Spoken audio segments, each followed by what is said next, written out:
Classes में आपका बहुत बहुत स्वागत है। आज के वीडियो में आप पूर्वी घाट और पश्चिमी घाट पर्वत के बारे में पढ़ेंगे। तो सबसे पहले हेडिंग डाल लीजिए पूर्वी घाट पर्वत।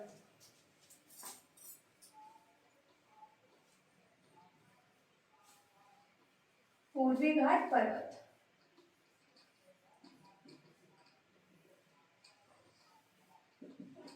यहाँ पे देखिए मैंने मैप में बनाया है, जो ये वाला भाग है यही है आपका पूर्वी घाट पर्वत।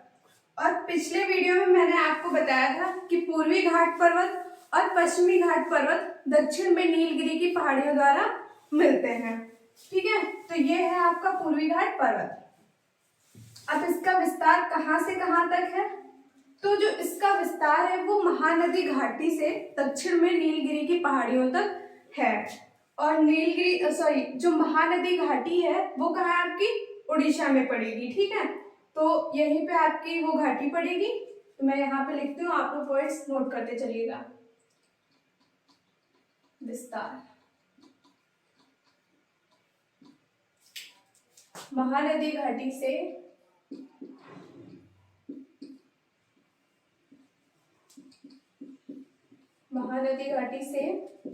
दक्षिण में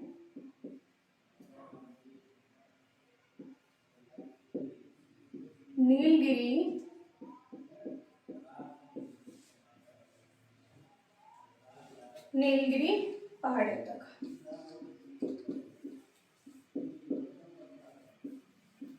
यहाँ पे तो मैंने बताया कि महानदी घाटी से नीलगिरी की पहाड़ियों तक। यदि आपसे पूछा जाता है कि राज्य की बात, कौन से राज्य से किस राज्य तक इसका विस्तार है, तो महानदी जो घाटी है वो है आपकी उड़ीसा में।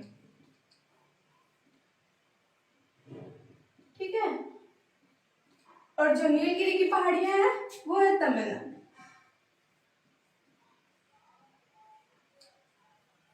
इनका विस्तार तो 3 राज्यों में है, लेकिन मूल रूप से यहाँ पे जो पश्चिमी घाट पूर्वी घाट की बात हो रही है वो कहाँ तक है? तमिलनाडु में जो नीलगिरी का पार्ट है वहां तक है। ठीक है, इसके बाद अगला पॉइंट देखिए, ये सतत नहीं है।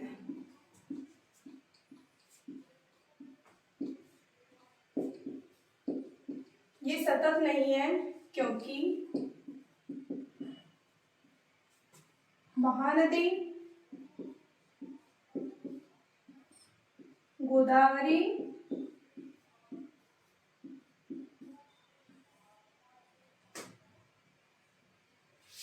कृष्णा कावेरी आदि नदियों द्वारा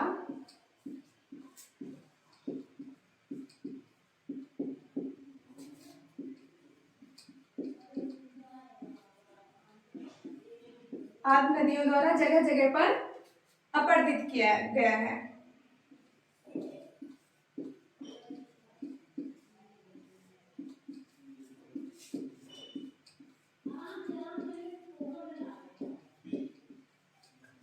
अब इस पॉइंट को समझना है कि यहाँ पे बोला जा रहा है कि ये सतत नहीं है। सतत का मतलब होता है कि ये जो घाट है पूर्वी घाट, ये लगातार नहीं है, बीच से कटा छटा है। ठीक है, देखिए आगे लिखा हुआ, क्योंकि महानदी गोदावरी कृष्णा कावेरी आदि नदियों द्वारा जगह जगह पर अपरदित किया गया है। जब नदियां यहाँ से निकलती हैं तो अपने तेज बहाव के साथ निकलती हैं, और क्या है कि जो यहाँ की मिट्टी है पूर्वी घाट की उसको अपने साथ बहाती हुई ले जाती हैं। तो क्या है, जो ये पूर्वी घाट है इसको जगह जगह पर काट दिया है, तो ये क्या हो गई है? अलग हो गई। यहाँ पे मैंने आपको समझाने के लिए बताया था, ये कुछ इस प्रकार से अलग हो गई हैं, लगातार नहीं है, पहाड़ियों के रूप में हो गई हैं। ठीक है, अगला पॉइंट देखिए,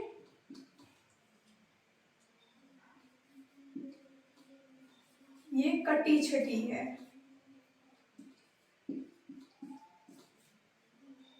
ये कटी छटी है और पहाड़ियों के रूप में है।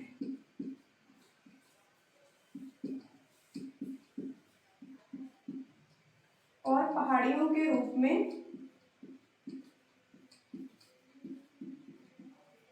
ठीक है, सतत नहीं है उसका मतलब भी यही है कि ये लगातार नहीं है, मतलब कटी छटी होगी। यहाँ पे भी मैंने लिख दिया है कि ये कटी छटी है और पहाड़ियों के रूप में है।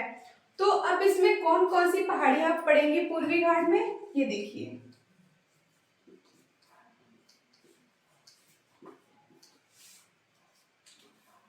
सबसे पहले बात करते हैं, ये जो पहाड़ी है, सॉरी ये जो घाट है, ये यहाँ उड़ीसा से शुरू हुआ है। तो सबसे पहले देखेंगे कि उड़ीसा में कौन सी आपकी पहाड़ी पड़ती है।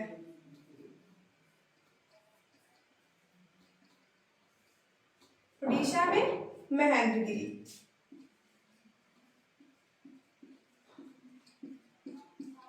उड़ीसा में महेंद्रगिरी। उसके बाद उड़ीसा से जब आप नीचे आएंगे तो आपका जो राज्य है वो पड़ेगा आंध्र प्रदेश। तो आंध्र प्रदेश में कौन सी है,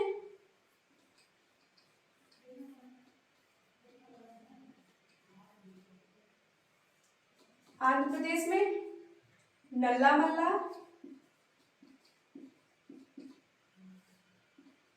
पालकोंडा, नल्लामल्ला, पालकोंडा और वेलिकोंडा। और जैसे ही आप आंध्र प्रदेश के नीचे आएंगे तो कौन सा राज्य पड़ेगा, तमिलनाडु। तो तमिलनाडु में देखिए,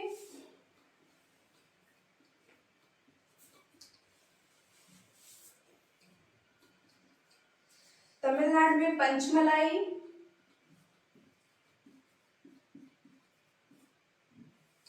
सेवराय, जवादी, पालनी और वेलंगिरी।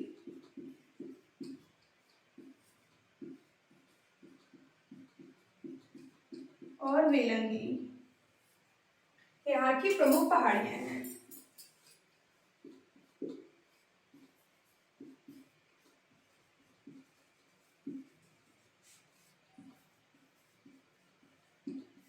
यहाँ की प्रमुख पहाड़ियां हैं, ठीक है। तो देखिए यहाँ पे आपका जो राज्य है वो पड़ेगा, यहाँ से यहाँ तक होगा उड़ीसा। और उड़ीसा में मैंने कौन सी बताई, महेंद्रगिरी। तो यहाँ पे लिख लीजिए महेंद्रगिरी।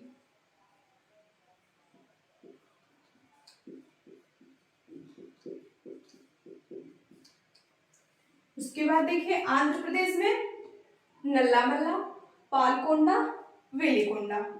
तो ये यहाँ तक मैंने बताया क्या है, उड़ीसा। अब उससे नीचे आइए तो यहाँ तक जो है वो आंध्र प्रदेश का विस्तार होगा। तो इसमें कौन सी पड़ेगी आपकी, एक तो आपका है नल्लामल्ला, दूसरा है पालकोंडा, उसके बाद वेलिकोंडा। तो यहाँ पे लिख लीजिए पालकोंडा, उसके बाद नल्लामल्ला,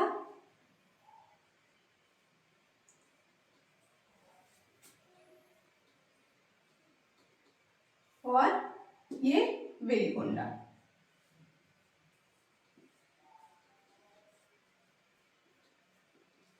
और इसी प्रकार आप लोग तमिलनाडु में भी मैप में फिल कर लीजिए। तमिलनाडु में पंचमलाई, ठीक है। तो यहाँ है आपका तमिलनाडु और यहाँ पे लिख लीजिए पंचमलाई, सेवराय, यहाँ पे आपकी सेवराय पड़ेगी, सेवराय, जवादी, और पाली। एक और बची आपकी वेलंगिरी, वेलंगिरी, ठीक है। तो ये थी आपकी पहाड़ियां, अब इतना नोट कर लीजिए, फिर चलते हैं उसके आगे। अब आगे चलते हैं, इसको रख करते हैं। यहाँ पे जो पूर्वी घाट जो है वहां पर एक बहुत प्रसिद्ध हिल स्टेशन भी है, तो अभी हम पढ़ेंगे उसके बारे में।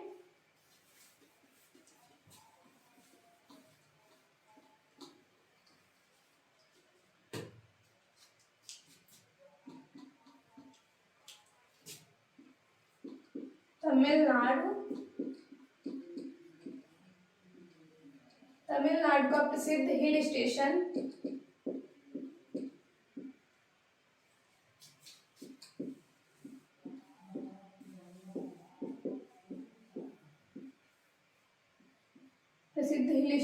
कौन सा है? यारकाड, यारकाड। और स्थित कहाँ है? सेवराय पहाड़ियों पर।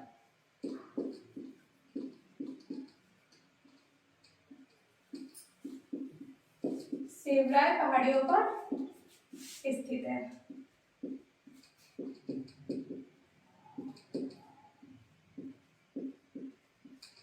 ठीक है, जो तमिलनाडु का प्रसिद्ध हिल स्टेशन है वो कहाँ स्थित है?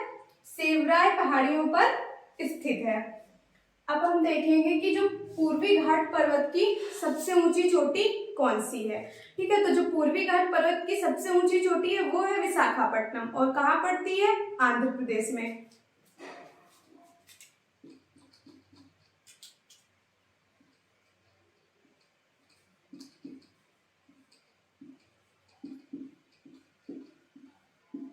पूर्वी घाट पर्वत की सबसे ऊंची चोटी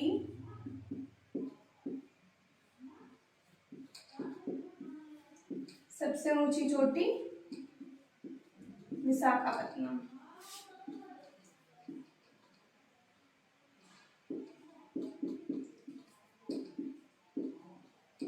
विशाखापट्टनम कहाँ है? आंध्र प्रदेश में।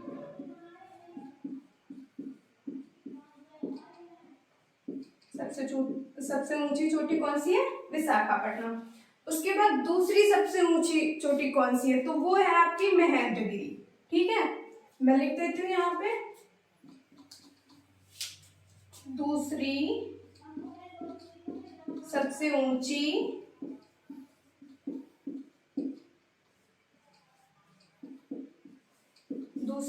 ऊंची चोटी महेंद्रगिरी है।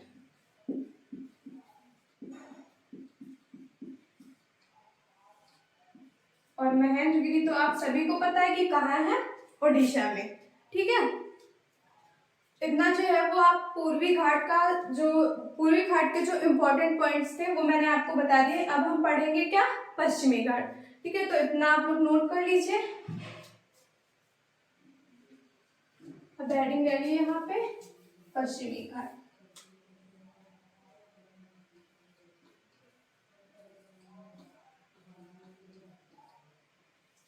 पश्चिमी घाट पर्वत, इसको मैं रख करती हूँ।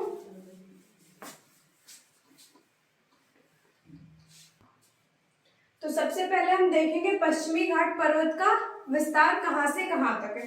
तो पश्चिमी घाट पर्वत ये जो मैंने बनाया है ये है। ठीक है, तो यहाँ पे मैं लिख देती हूँ पश्चिमी घाट पर्वत। पश्चिमी घाट पर्वत, इसका जो विस्तार है वो तापी नदी के मुहाने से लेकर तमिलनाडु में कन्याकुमारी अंतरीप तक है। ठीक है, तो पहला पॉइंट आप लोग यही नोट कर लीजिए। यहाँ पे लिख देते हैं विस्तार। विस्तार तापी नदी के मुहाने से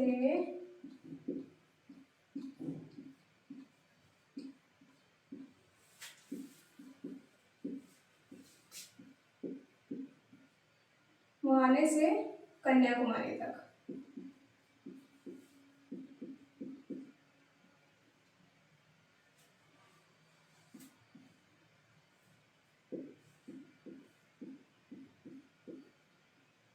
कन्याकुमारी अंतरिक्ष तक।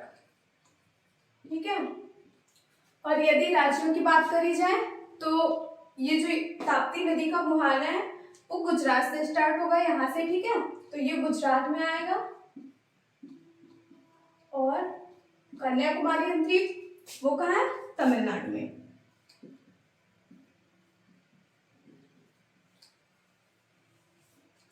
राज्यों की बात करी जाए तो पश्चिमी घाट पर्वत का जो विस्तार है वो गुजरात से लेकर तमिलनाडु तक है। अगला पॉइंट देखिए। अभी पूर्वी घाट पर्वत में आप लोगों ने देखा कि ये पर्वत कैसा है? सतत नहीं है। ये बहुत ज्यादा कटा छटा है। जो नदियां हैं उन्होंने इसको क्या किया है, अपर्दित कर दिया है। लेकिन यहाँ पर क्या है कि ये सतत है, लगातार है, कहीं से कटा छटा नहीं है, ये सतत है।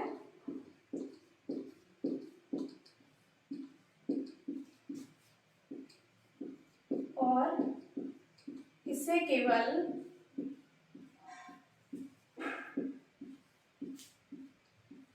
दर्रों के द्वारा ही पार किया जा सकता है,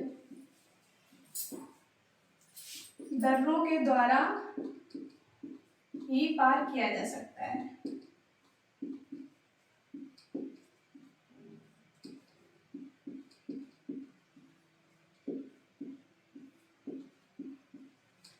ठीक है, उसमें क्या था कि ये सतत नहीं था, और जो इसका विस्तार था, जो ये पूर्वी घाट पर्वत था, ये पहाड़ियों के रूप में विस्तृत था।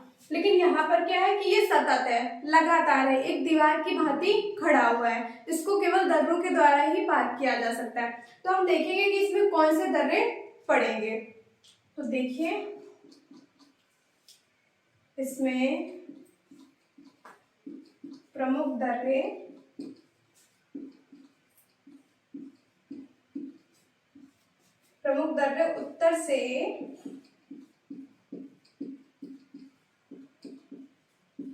उत्तर से दक्षिण में क्रमशः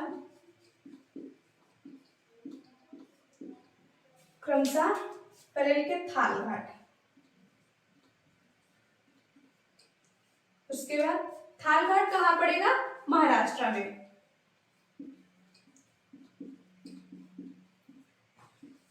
उसके बाद बात करेंगे क्या, भोर घाट की।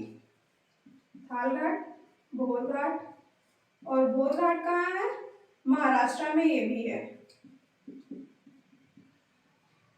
ठीक है, उसके बाद पाल घाट। पहले तो देखिए ये कहाँ से, मतलब किस राज्य से जोड़ता है, या फिर राज्यों के अंदर ही किस शहर से किस शहर के द्वारा जो रास्ता बनी है।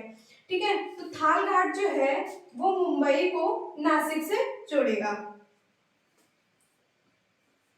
मुंबई को नासिक से।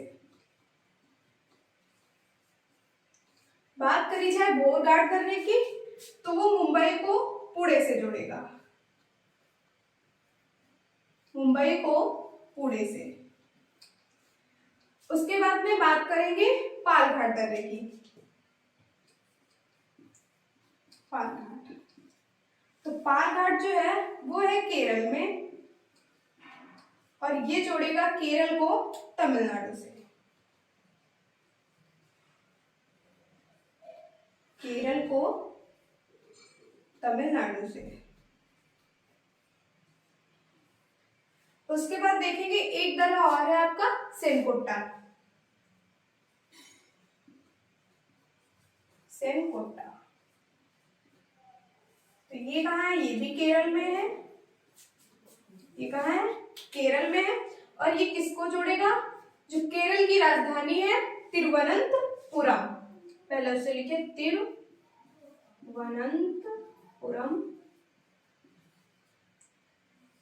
तिरुवनंतपुरम को मदुरई से। ठीक है, तो ये थे आपके 4 दर्रे। नंबर 1 ये, नंबर 2 भोर घाट, नंबर 3 पाल घाट, और नंबर 4 पे सेनकोट्टा। इसमें क्या है, दर्रे हैं। एक तो है आपका थाल घाट, उसके बाद भोर घाट, पाल घाट और सेनकोट्टा। थाल घाट जो है वो मुंबई को नासिक से जोड़ेगा, और जो भोर घाट है वो मुंबई को पुणे से जोड़ेगा। उसके बाद बात करते हैं पाल घाट की। जो पाल घाट दर्रा है वो केरल को तमिलनाडु से जोड़ता है, और सेनकोट्टा दर्रा तिरुवनंतपुरम को मदुरई से जोड़ता है। ठीक है, अब इसके बाद हम बात करेंगे अगले पॉइंट की। तो जो ये इसको हम क्या बोलते हैं, जो पश्चिमी घाट पर्वत है इसको एक प्रमुख नाम दिया गया, वो नाम है सह्याद्री, जो कि आपके एग्जाम में पूछ लिया जाता है कि सह्याद्री किसे कहते हैं। तो आपको बताना है पश्चिमी घाट पर्वत को ही सह्याद्री कहते हैं, सह्याद्री। ठीक है, तो जो पश्चिमी घाट पर्वत है इसको 2 भागों में बांट दिया गया है, एक तो उत्तरी सह्याद्री और एक दक्षिणी सह्याद्री। तो अभी हम देखेंगे कि उत्तरी सह्याद्री की कौन सी चोटी है सबसे ऊंची और दक्षिणी की कौन सी। पहले इतना नोट कर लीजिए।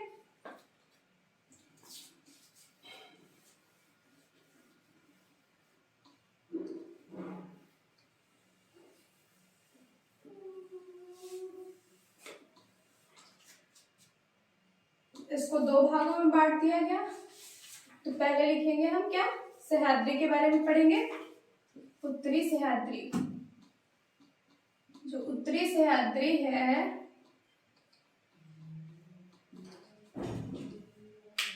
इसकी सबसे ऊंची चोटी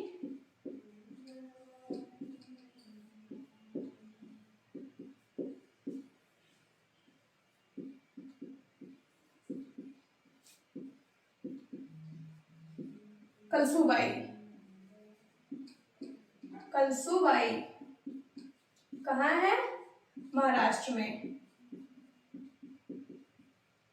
इसकी सबसे ऊंची चोटी कलसुबाई है।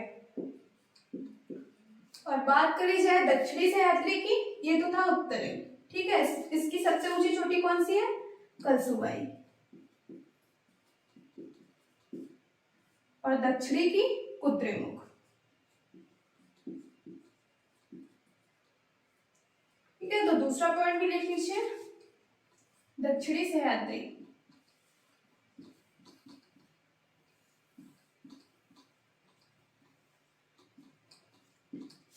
इसकी सबसे ऊंची चोटी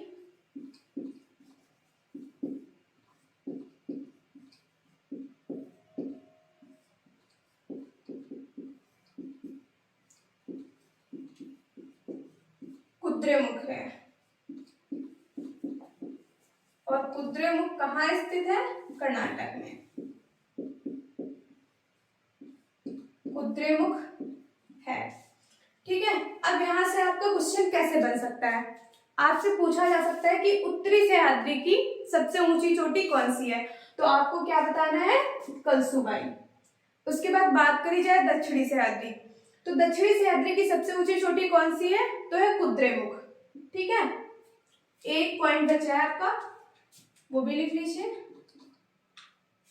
महाबलेश्वर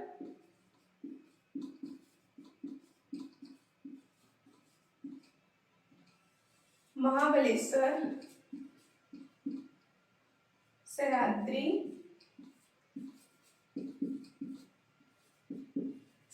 की प्रमुख चोटी है।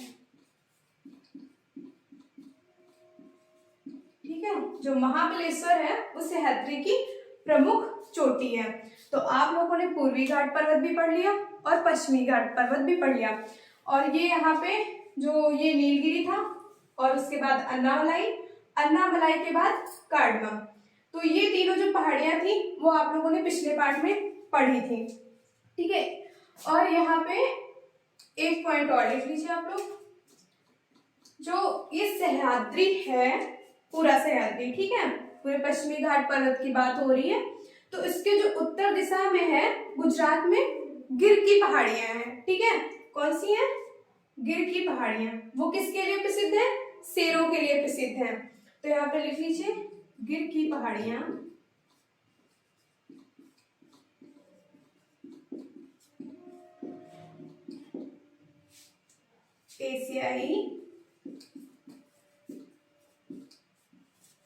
एशियाई शेरों के लिए प्रसिद्ध है।